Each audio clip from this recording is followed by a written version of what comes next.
Hey everyone, I'm Paul Moore with Wellings Capital, and it is such a joy and a privilege to join you all again.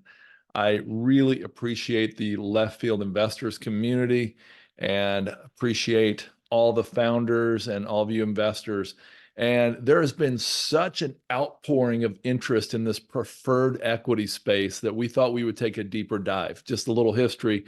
We talked to you on the podcast about pref equity, and it came out, I think it was last month or so. And we also talked to you on a lunch and learn back in the late fall about pref equity, but there's so much interest. And I promise that today's going to be unique. We're not going to go over the same stuff as before, but we'll skim through that just for people who didn't see the earlier one. I would encourage you to go check out the earlier one and then check out this one for a deeper dive. Like I said, there's been a lot of interest in this exciting topic. So before we get going, we're not affiliated with left field investors except through friendship. And we're going to be giving you some information from specific deals. And we want you to know that, past performance and even these targeted projections aren't going to necessarily come to pass. So for those of you who don't know me, I'm Paul Moore.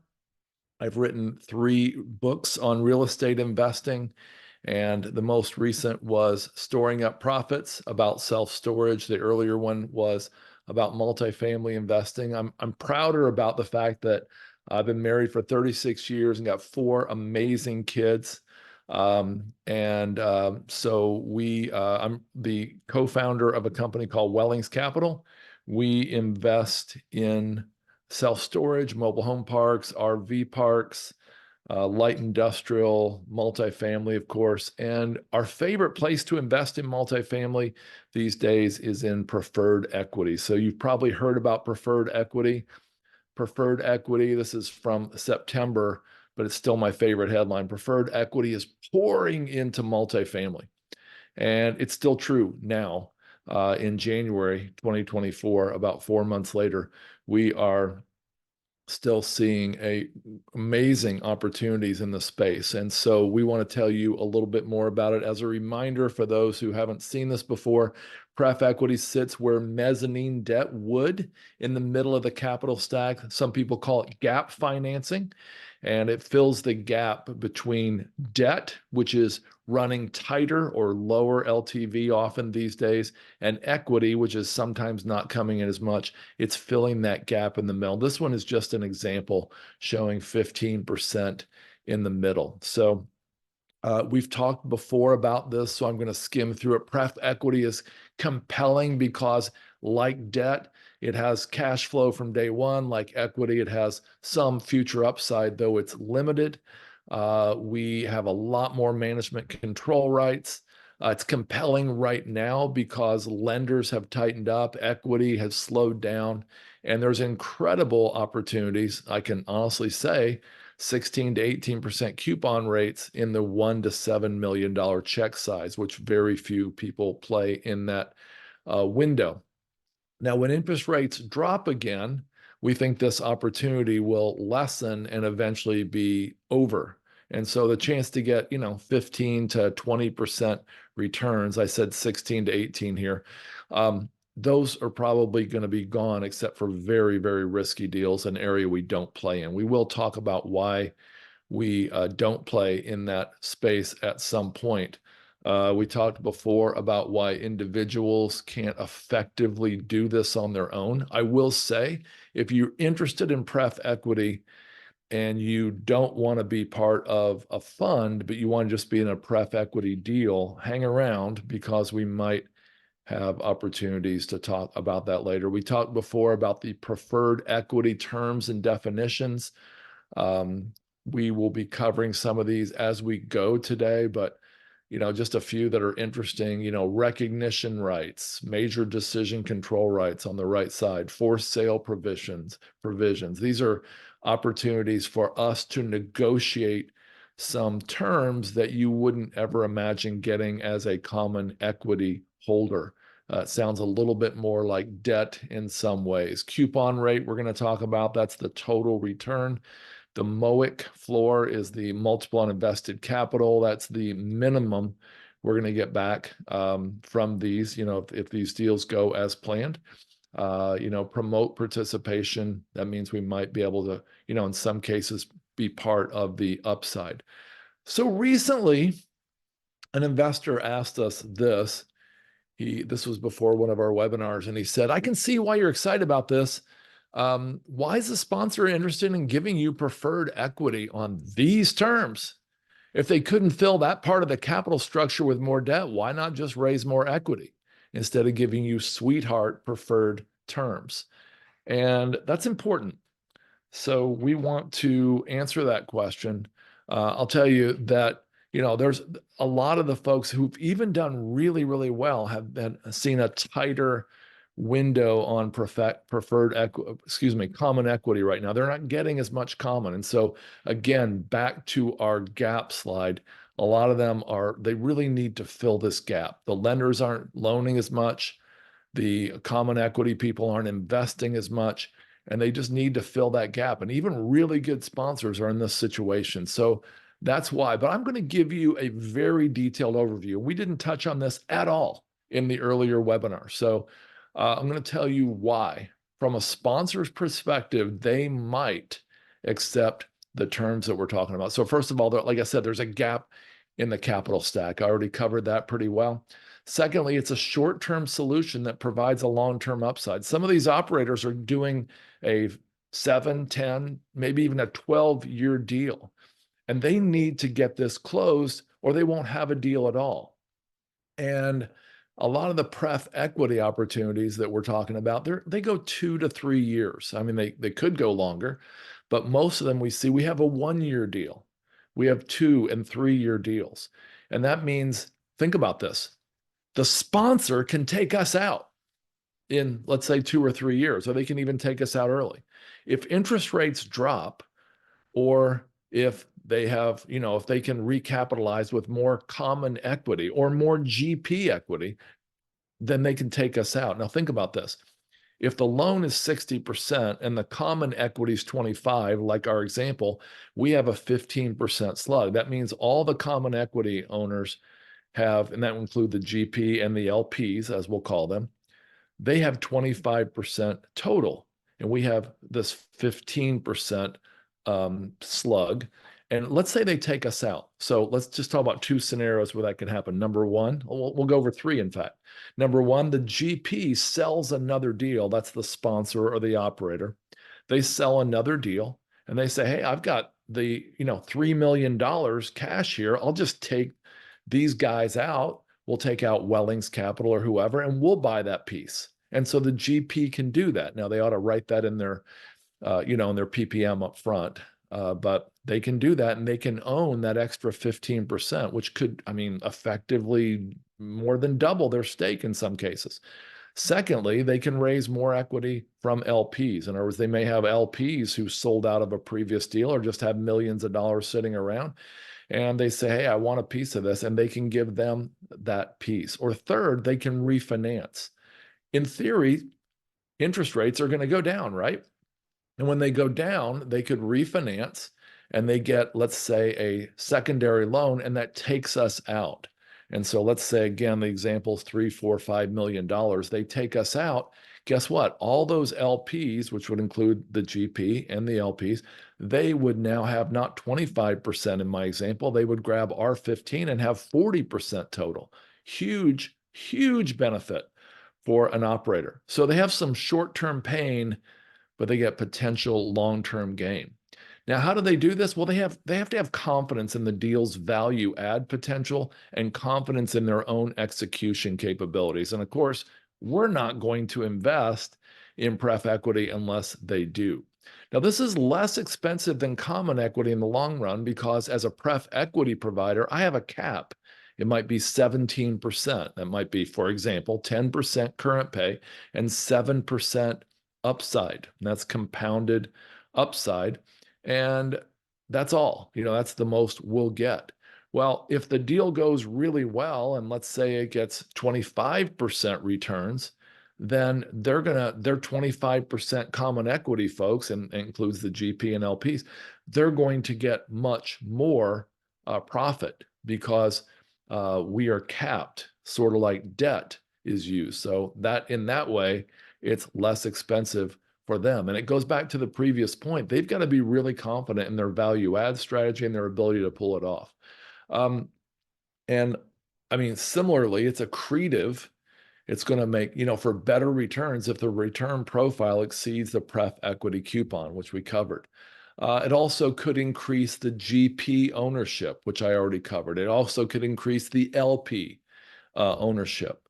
There's a lower blended interest rate than new debt in case of a loan assumption. In other words, if they're assuming a loan at 3.5%, and there's, thousands of them out there like that, if that could be assumed at 3.5%, rather than going in at today's rate of, let's say, 5.5%, this small piece at this higher coupon rate for a shorter amount of time could be, it could provide a lower blended rate and a higher blended return. Now, in a different situation, pref equity could allow access to equity without refinancing a current loan. And so let's say they've got let's just say a 4% loan. It was originally 75% LTC, loan to cost. And now let's say there's 50, 60% LTV because the value's gone up and they might have paid it down a little bit. Well, they really don't want to go in and get another loan. I mean, they don't want to, let's say it's a $20 million deal and they've got, say, $12 million in debt. They don't want to go refinance that $12 million in debt and to get that equity. In other words, they'd have to refinance that 12 plus, say, 3 more, just for example, to get a $15 million, 75% new loan. And they'd say, well, we'd rather just get that in pref equity because our current loan rate is so much lower than the new loan. And so they pay us a premium to do this. Now, there's another situation where the GP, the general partner, the operator, syndicator, whatever you want to call them, they actually put all the money in. In other words, there's no common equity. Let's say they've invested all the common equity themselves, and now let's say they're getting a loan for 60% LTC. And let's say that means they're putting in 40% of their own money, but they're, let's say, 15% short. Going back sort of to our example again. Well, that 15%, we could plug that amount. We could be the investor on that, the pref equity investor, and then they would be the full owner because they would eventually refinance or put in more of their own equity, and they would take us out and they would own the whole thing. Another scenario where that could work is if they have an existing loan. Let's say, again, it's $12 million on a $20 million deal. They would get pref equity from us to effectively recapitalize it. Let's just say they were getting $3 or $4 million from us. Then they could go out and buy something else. Or they could go out and use it for value add. Or they could go use it for any number of things. And, we wouldn't really care because the terms, like I said before, are so honestly somewhat onerous in our favor. And, we're not going to do this if they're, not really confident that they're going to be safe. And we put all these safeguards in place. We have a really sharp attorney. And if you ever invest with somebody in pref equity, make sure they have a great attorney that gives them all these advantages. So, what are the current uses of preferred equity? This is something I did not touch on as last time as well. So let's go from the bottom up. Now on Twitter, a lot of people are saying, well, pref equity's rescue capital. It's so dangerous. Rescue capital is when a deal's in trouble. Maybe it needs to buy a new rate cap and they don't have the cash or the cash flow. Or let's say they have to have debt service reserve requirements and they don't have them. Or let's say they have to make capital improvements, and because of the higher interest rate, maybe of short-term floating rate debt, they don't have the money. And so they are in a real bind. Or let's say even worse, let's say their debt service coverage ratio, by the way, that's the net operating income divided by the debt service. So that's principal and interest. So that should be like a, let's say 1.25, 1.5, et cetera, ratio, so that gives a 25 to 50% margin of safety. Well, there's a whole lot of deals that are underwater right now at less than a 1.0 debt service coverage ratio. Let's say it's 0.9 or 0.8. They're in trouble. The lender is threatening them. They've got to pump a bunch of their own money in. So they need rescued. Okay. So that is what a lot of people think pref equity is. Somebody in that situation could get preferred equity from, they could get it from somebody like us. Again, we don't do these deals. Or they could get somebody, they could get an investor out there, one large investor, maybe a family office, who puts on onerous terms, let's say 25% interest, but they save the deal. Think about something. If you are a common equity or an LP investor in that deal, you already had debt in front of you. Now you've got a completely different investor in front of you. You may be happy that the deal's saved, but you also might lose a huge percentage and maybe even all of your equity in the process. Now, I don't want to be critical of our competitors, these syndicators out there who are doing these deals, but if they're bringing in a new pref equity source or mezz debt, to fill that gap, think about a reason they might be doing that. They might be doing that because hopefully the PPM allows them to do it, but they might be doing it because they don't want to go out and have a capital call and embarrass themselves publicly. They don't want to go out and go to, 150 or 500 investors and say, hey, we need more money. We're in trouble. So they just quietly insert pref equity. And of course, they certainly are going to have to tell their investors they did this, but it basically dilutes the common equity and, in theory, the GP equity as well, but they save the deal. That's, again, I'm just making a commentary here. If you are in one of those situations where you are facing a capital call, or you're facing the preferred equity operator who says, hey, we're going to bring in pref equity, you might want to say, hold on. Okay, if they're bringing in pref equity, you might say, hey, wait a minute, why aren't you doing a capital call? And if they're doing a capital call, you may want to say, do I really believe, the opportunity cost, aside, you've already made the investment. Is this a good use of my money? And what are the terms of the capital call? What if I don't play along? Lots of questions like that. That was sort of an aside, but I wanted to talk about that. And the next one up, development. We don't do those either.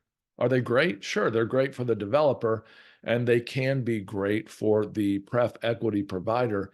But just so you know, Wellings Capital thinks that is too risky. It's just not a place we really want to play. We just don't want to invest in that type of thing.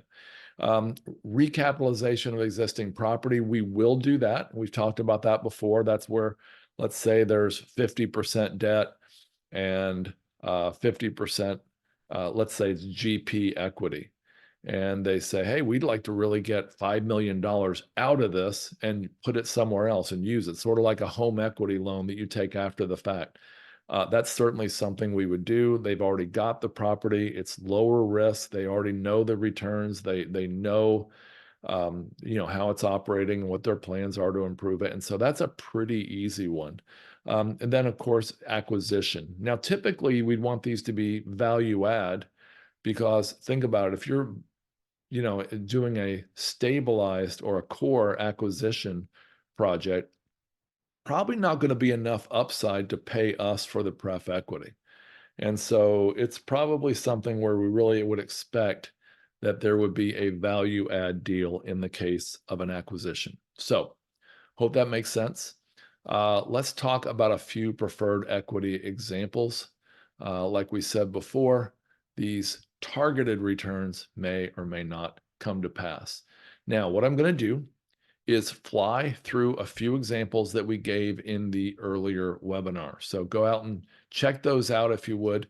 And if you have more questions, please reach out to me. So this was a $5 million deal we did in 2023. This is an operator that does multifamily. They projected a 10% annual cash flow, and we are already getting that 10%. We're way into this now. And so we're getting that. And then there's also an accrued 5% annual upside, and that's accrued with a common equity kicker. So we're accruing, they also call that a PIK, P-I-K, and that is a payment in kind. So we're getting basically 15% all along, 10% current, and then 5% in the future. We also get a common equity kicker that might be worth, let's say, another 1%.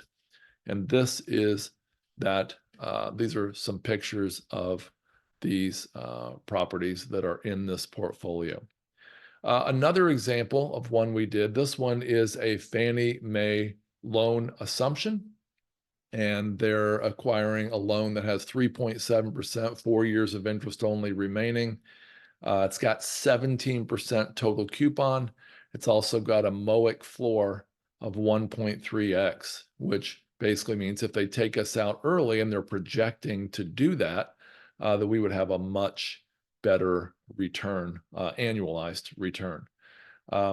There is 25% common equity, and that's basically, we call it a shield that's in first loss position. In other words, if something goes wrong, they would lose all 25% before touching us. Pref equity example number 3, again, we already went over this before.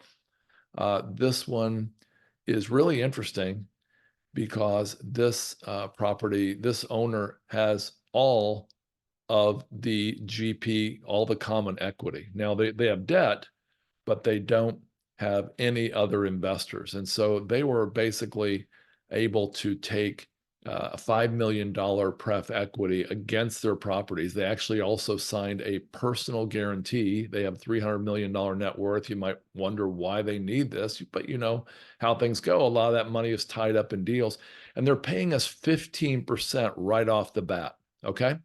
So 15% annually, paid in advance. And if you say, well, I don't think they're going to pay that, that's too much. No, we already took it.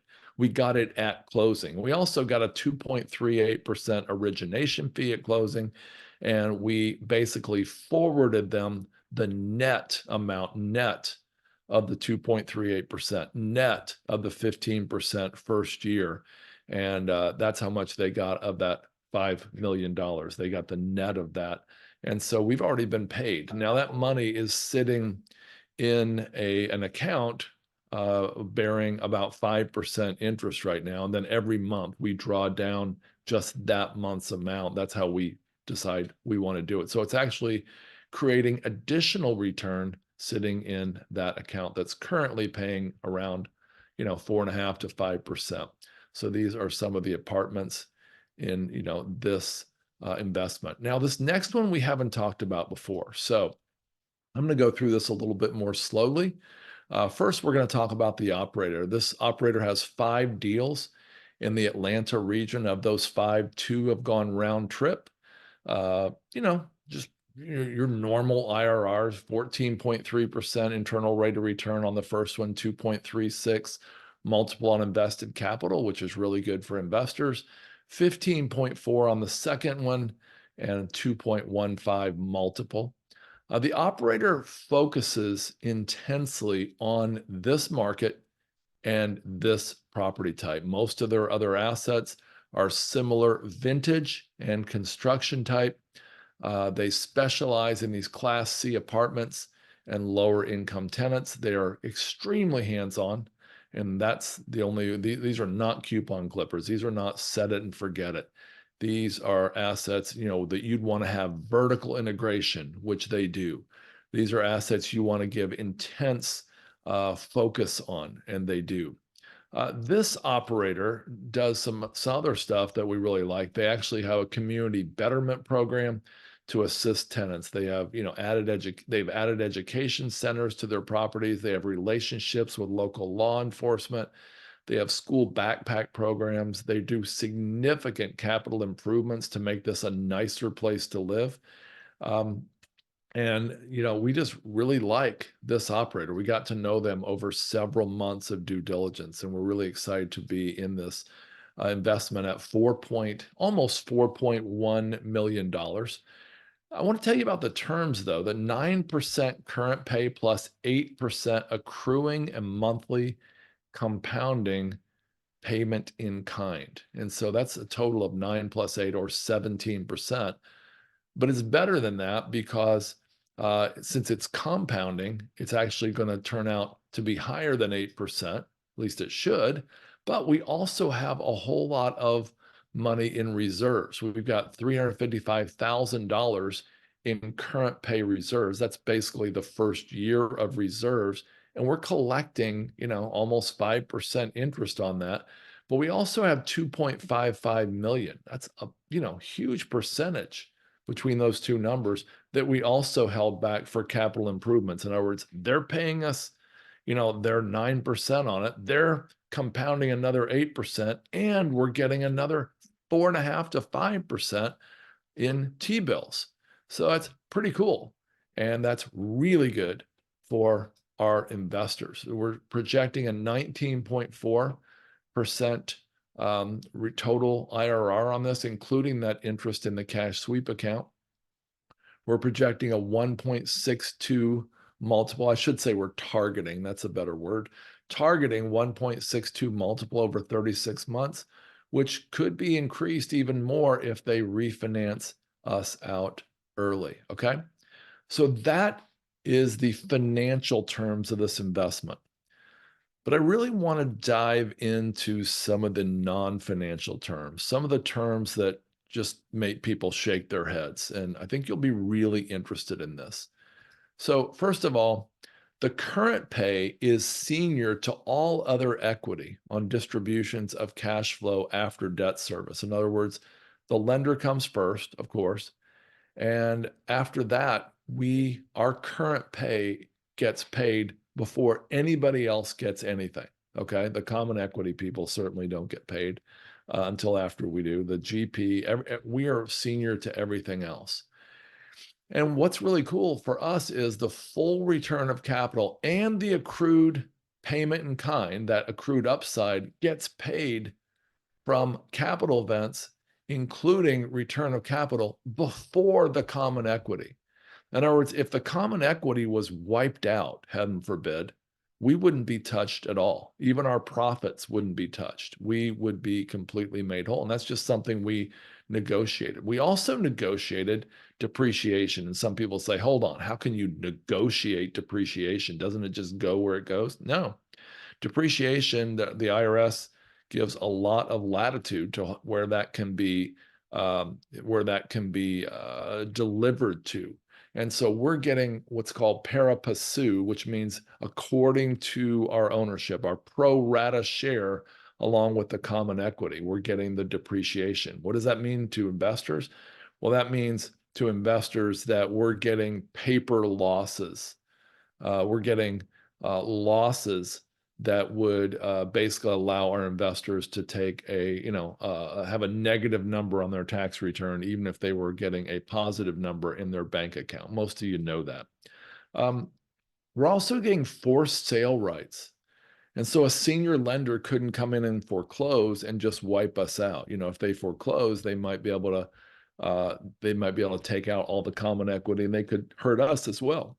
But with forced sale rights, we're watching really carefully to make sure they're on track and they're on target. But if they're really in trouble, well, before a senior lender could foreclose, we could go in and force a sale.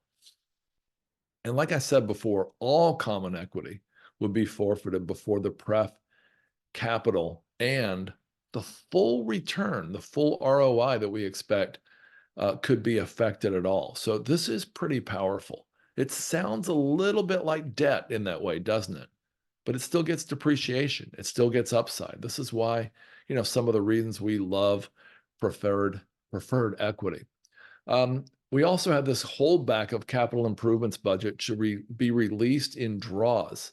as the work is completed. And we get the sole approval on that. In other words, with those millions of dollars sitting in there that they're going to draw down, well, we're going to do inspections and we're going to have to approve that money. And it's not going to be released if for any reason we decide not to release it.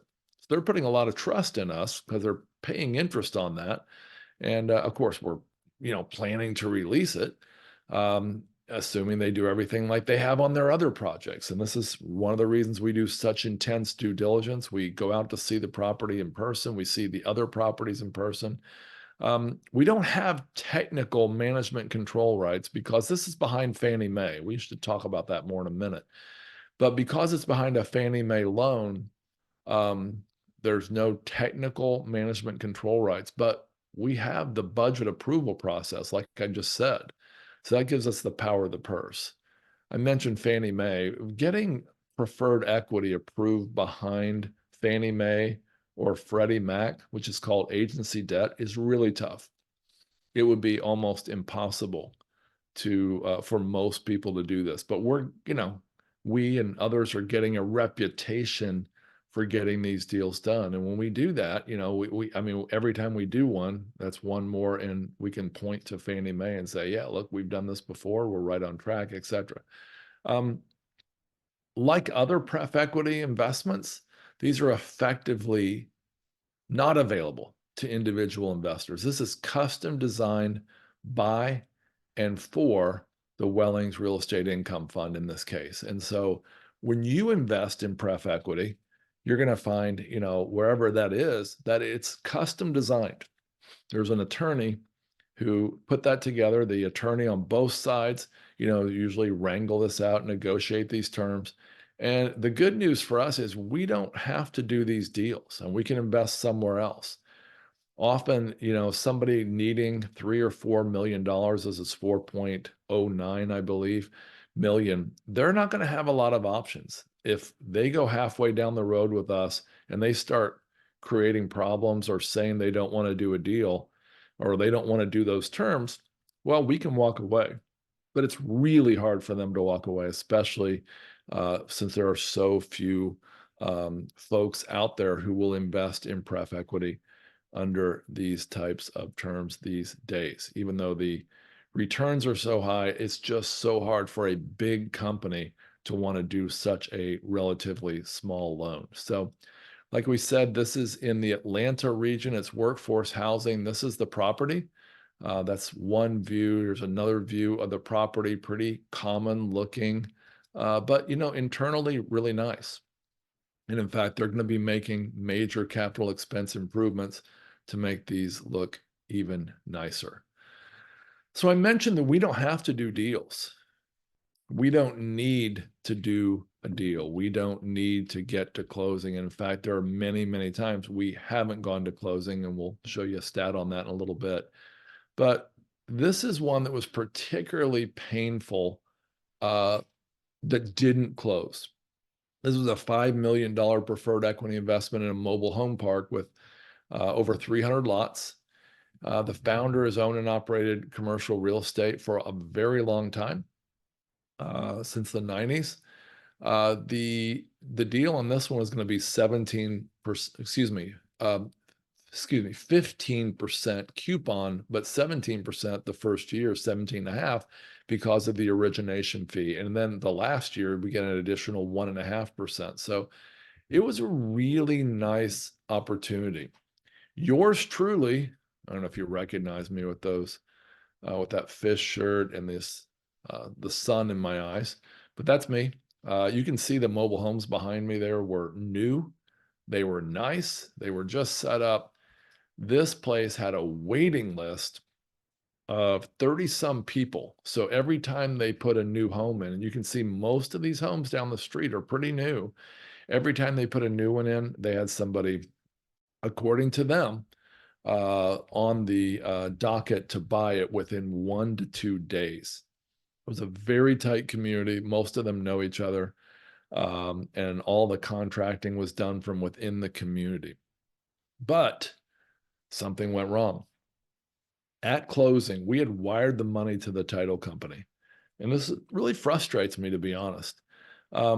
The operator changed the terms. We wired the money. We were about to sign, and they changed the terms. Now, try to think what would happen if you were in that situation. I don't mean to brag on our team, but if you were in that situation and you had spent literally months of due diligence and you had raised the money, you wired the money, everything on the due diligence checklist had checked out. We had some little questions about certain things along the way that we were able to resolve, but then at closing, they changed the terms. And I don't mean they changed them radically. I mean, they just changed them. The fact that they changed them at all was completely disconcerting to our team. So we took the money back. We didn't close, as I already mentioned. This is the kind of thinking that you need to have. We just lost an investing great about 2 months ago. Charlie Munger, Warren Buffett's partner. Charlie always took the worst possible case scenario. Charlie always looked not what could go right, not how much money could I make, but how much could I lose if something goes wrong? And could I lose everything on this deal? Charlie is amazing because he was the kind of investor who was willing to walk away, no matter how good it looked, if something didn't seem completely right. We're trying to imitate Charlie here. Charlie, even though he was considered by Bill Gates and Warren Buffett perhaps one of the smartest people on the planet, probably the smartest person in the investing realm, far smarter than Warren Buffett, according to everybody close to them. And I believe Warren believes that as well. But Charlie didn't focus on his intellect, his brilliance, all the things he could innovate. He focused on not imitating other people's stupid mistakes. And I've had some stupid mistakes. And our team, obviously, everybody in our team individually has had stupid mistakes in their life. And we decided this was not going to be one of them. So we walked away, and we did that for us. We did that for our investors. It cost us 2 months of our team's time, a lot of effort. Like I said, I went there in person. The team, 3 team members went to their headquarters on top of this trip to the asset site, which was in a different state, their headquarters, and we walked away. And I want to encourage you to think that way. Not how much could you make, not how much, could you put in the bank, not, can you triple your money in 5 years or whatever. That might be true, but for a lot of people, that's speculating.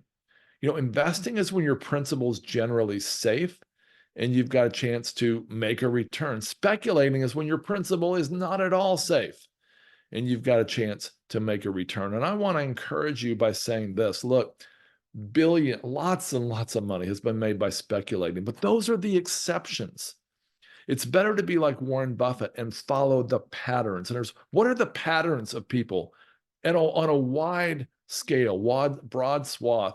What are the patterns of people who make a lot of money? What are the patterns of people who do well? Well, we want to follow those patterns. And the pattern says, look, if somebody's going to change the terms at the last minute, what else are they going to do? What are they going to do next? And so we passed on that deal. Here's another deal we passed on. This was actually potentially the most profitable deal we ever looked at. 10% current pay plus 8% compounded upside. Personal guarantee by a successful sponsor with a $40 million net worth.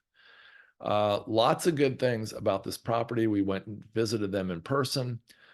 But again, everything didn't line up. The sponsor couldn't find some of their appraisals. We don't think they were hiding. We just think they weren't that organized.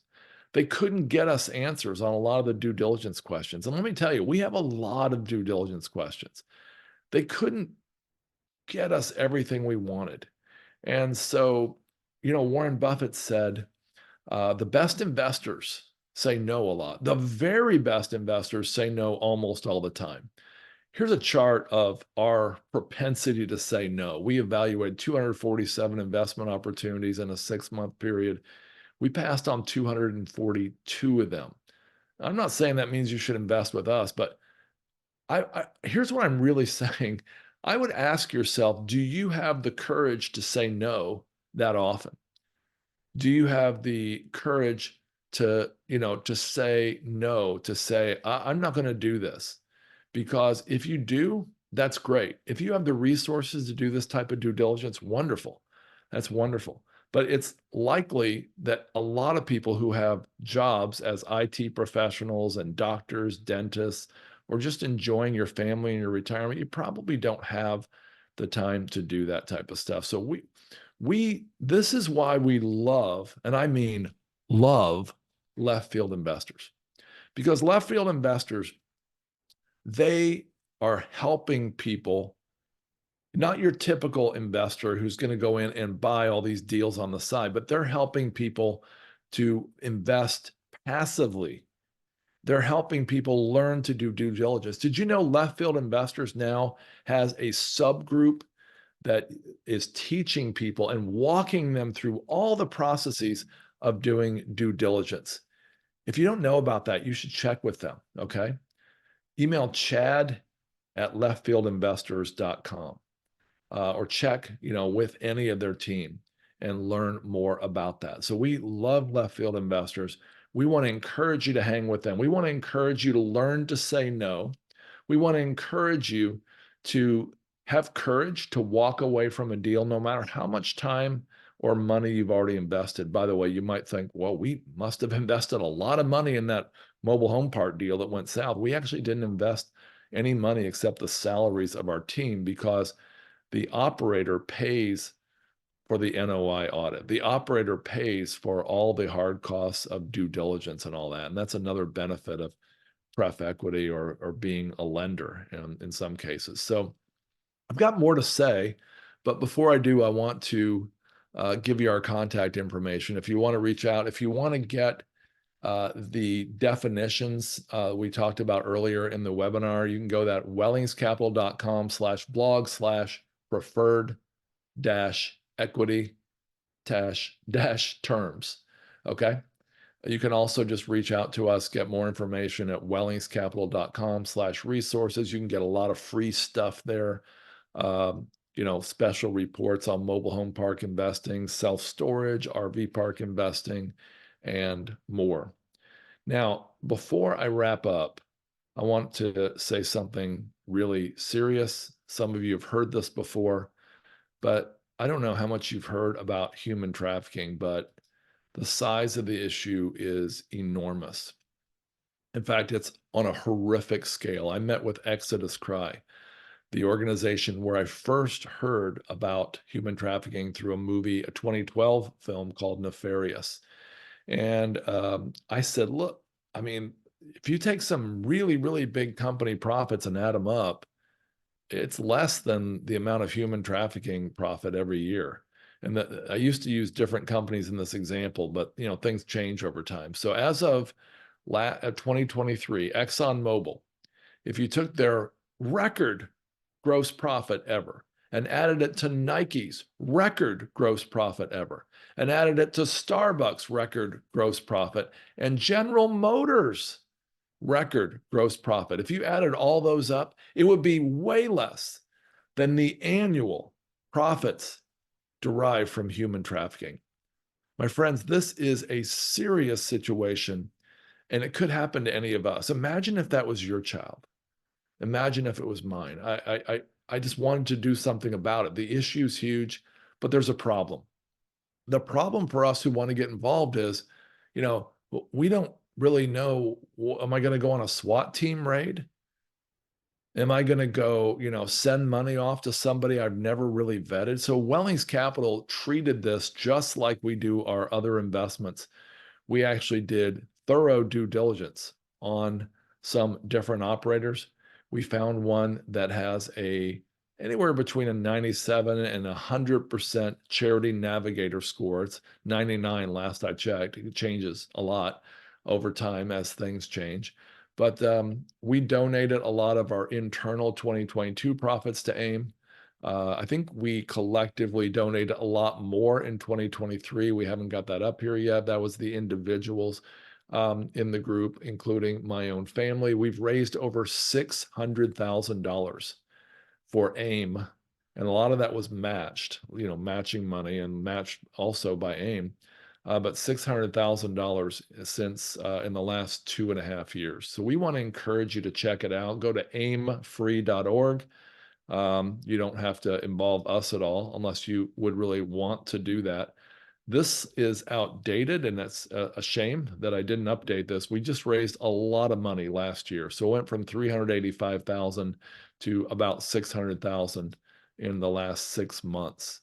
And so if you want to get involved, you can go to aimfree.org. Here is our information again if you want to contact us. I want to thank you for sitting through this webinar. And if you have questions, just reach out to me. You can email me directly, paul@wellingscapital.com. Thank you. Thank you, Left Field Investors, for having us on to talk about this one more time. And I really want to tell you all, I appreciate you and hope you have a wonderful 2024 and beyond. If you're watching this at some time in the future, again, we're really grateful. And, the pref equity window might be over by the time you see this. I hope not. But whatever you invest in, I just really, really encourage you to say no a lot, to do a lot of due diligence, and be willing to have the courage to walk away. Even if your gut tells you something's wrong, there's probably something wrong. And it's always better to walk away from a good deal than to invest in a bad deal. You might think that's obvious, but again, we admire Warren Buffett and Charlie Munger so much. And, they said their biggest mistakes have been omission rather than commission. In other words, they didn't invest in Walmart when they should have. They didn't invest in Amazon when they should have. They didn't invest in Apple early enough. And they actually are really happy that that's the type of mistakes they made. I would encourage you to make those same types of mistakes. I've certainly made them. It's a lot better, though, than being not totally sure, not doing the due diligence, and investing and being sorry. So again, thank you for joining us. Have a wonderful year, and hopefully we'll get to talk at some point in the future.